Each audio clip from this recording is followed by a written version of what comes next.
Right, so welcome to this update video, an army update video for the Skitarii. As you've gradually seen that army being used in games on both of the channels, I've been covering it more on the Plus channel, but here is just an update video. The final part to this 1850 point Skitarii army is to add in an Imperial Knight. I finally decided on what configuration I'm going to go for. I'm just going to mention that here, just going to flick through the codex, and then I've constructed and based the Imperial Knight here, and I'm going to show you the setup for that and just show you a bit of magnetizing that I've done as well. So I've been putting it off for a while because an Imperial Knight is quite a intimidating model to paint. The plan is to do a basing tutorial, the grey urban colour scheme. I'm going to show you how to do that on this Imperial Knight base, and then an in-depth painting tutorial for Imperial Knights will be on the Plus channel. I'm expecting it to be an epic video, a big long video, but I'm going to go from start to finish how to paint an Imperial Knight. It's a massive challenge, but I think it will be a helpful video to have on the Plus channel. So there's so many options here for Imperial Knights, different weapon configurations and colour schemes and so on.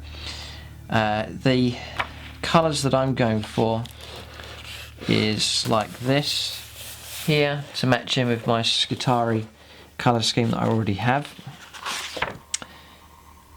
and this is pretty much the configuration here, this one, like so, and the colours look pretty cool. So I'm just going to flick over to the entry here.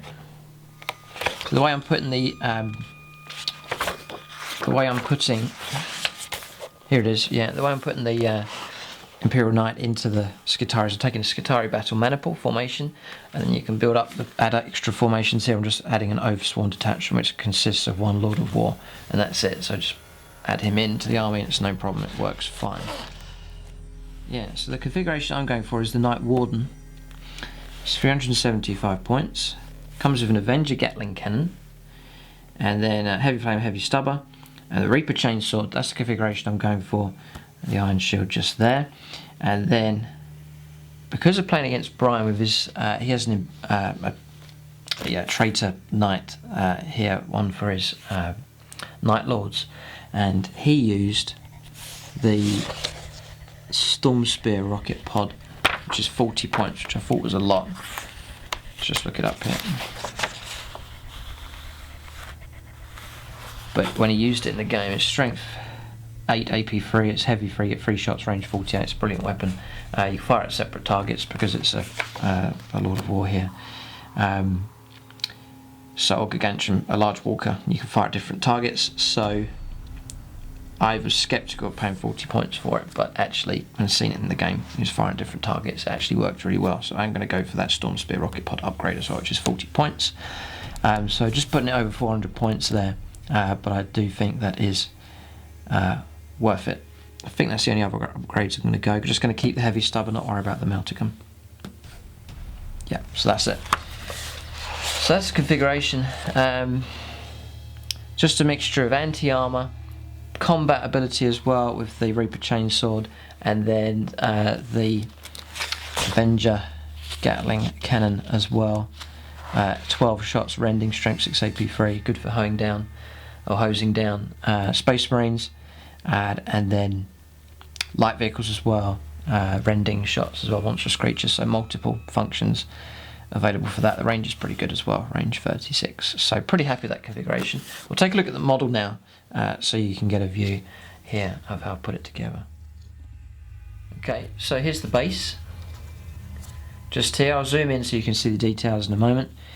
Built the base up there. I have lifted the model up from the base here just by about 5mm, just there. So you just to give him, I just wanted to make him just a little bit more taller.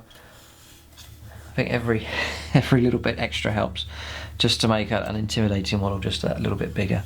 So I have he has been raised up about 5mm there in height just by lifting him up from the base, and then just added in loads of details just there. I'll maybe zoom in now so you can see the detail on the base here. So there it is. So I lifted the base up by using the standard little slotter bases, had some spare ones of those. I laid those all out and then stuck the model on top, that raised it up, and then just in the gaps I just slid rocks in, glued them in with super glue and some over the top just to mask the fact that those round slotter bases are underneath there.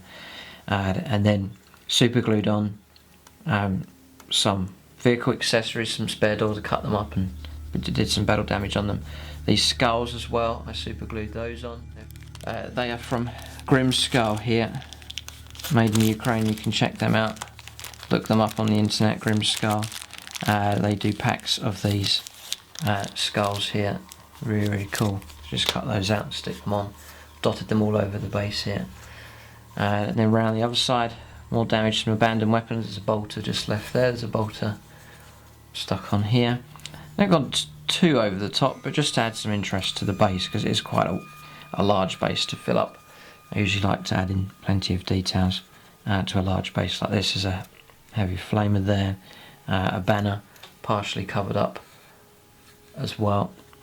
So once the main features were super glued on, just to hold them in place quickly, I then put glue over the top and then sprinkled sand and stones there, and then if there are any gaps or extra areas, just added more glue on top, more sand and stones, and gradually built it up that way. But it's got that kind of multi-level to it now, but not too over the top. I think it's a nice setting for the rest of the model to go on. So there he is. Here I cut the top off the dome here and then stuck on a magnet just there, nice strong magnet. What you can do, a little tip, just to show you my magnets here, is you can take, say you've got a disc magnet like this, one of these, and you're going to stick that on top. To make it stronger, if it's like going to hold up a larger part of a model, what you can do is, just set this up here so you can see, is take some thinner magnets and stick them on like so, and then you drill down into the model here and then insert these magnets inside, and then it stops just there. So that's really the only part that you see, but underneath is a column of these, and it just strengthens that magnet, makes it stronger. So if you have a weaker magnet, remember that you can drill down and then add in some extra magnets to strengthen the main magnet just there. So that's that one, and then just super glued in place. That's pretty solid, that shouldn't come undone. So then you've got the body next of the Imperial Knight. So that's the face I've gone for.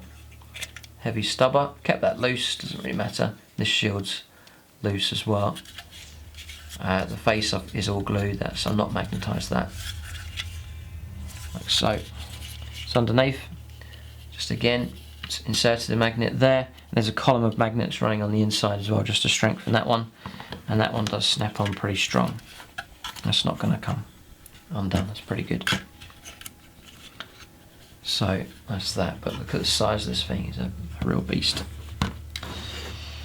So then on top here you can see I've leveled it off and then stuck a magnet on there with super glue, and again I drilled in and put a column of magnets running through just to make that single magnet stronger, and then done exactly the same here with the missile pod, a flat magnet, but then there's a column of magnets running on the inside there, and that makes that nice and strong, and that just holds that in position just there, so that's not going to come off either. Pretty strong. So that's that. Then for the arms, I've kept them loose. Here's the Avenger Gatling cannon here, so I've kept this part loose, and this part where it swivels as well.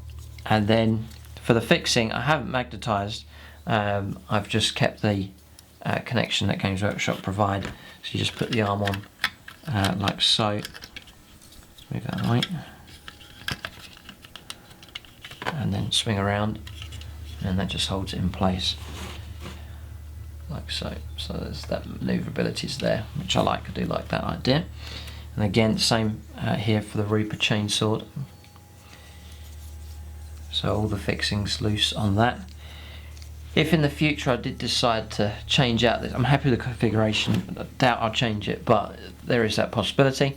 So what I'll do here is probably redo this joint here, cut along there, and then just put magnets either side, and then configure the different weapons and do it that way, and it'll still have that ability to turn and swivel like so.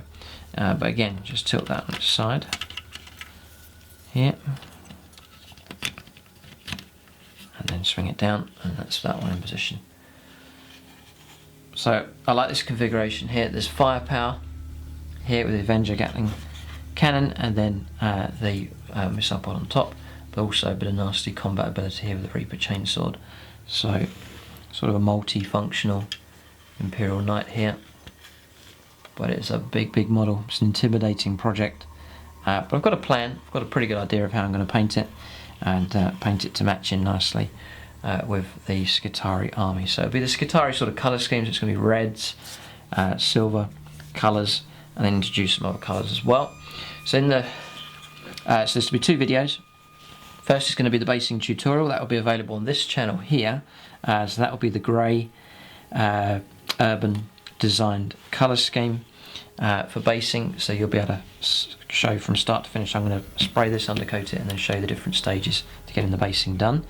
And then the rest of the tutorial, the main painting challenge, will be on the Plus channel, where you'll see from start to finish how to paint an Imperial Knight. Now I'm going to show you one colour scheme. You'll be able to apply the technique, use the same technique for any colour scheme that you decide to go for Imperial Knights. So that's the video. Keep a lookout for the basing tutorial and the painting tutorial on the Plus channel as well. There'll be an advanced tactica as well for Imperial Knights once this model is finished, and it's a great accomplishment to get an Imperial Knight done. You know, if you're into 40k, a lot of people would find an excuse to try and get one of these things because it's a fantastic model, and it's a great thing to have in your Warhammer 40,000 collection. I really look forward to using it in Apocalypse games as well. So there's multiple reasons to have an Imperial Knight and to look forward to using it in games as well. But there it is. That's the video here for Army Update Progress with Imperial Knights. Thanks for watching, and tune in next time.